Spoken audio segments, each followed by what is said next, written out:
इरेस्ट्रा TV के मुअज़्ज़ज़ नाज़रीन अस्सलाम वालेकुम।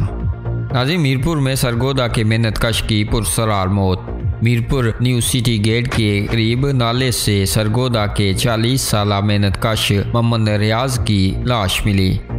थाना तोताल पुलिस ने लाश को तहवील में लेकर पोस्टमार्टम के लिए DHQ अस्पताल मुंतकिल कर दिया।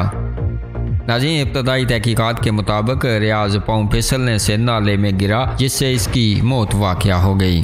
ताहम पुलिस तफ्तीश जारी रखे हुए है और मौत की असल वजह का तयन करने के लिए केस के तमाम पहलुओं का जायजा ले रही है। नाज़रीन, रियाज जिला सरगोदा की तहसील शाहपुर का रिहायशी था और न्यू सिटी गेट के करीब रेहड़ी लगाता था। इसकी अचानक और पुरसरार मौत ने इलाके की फिजा सोगवार कर दी।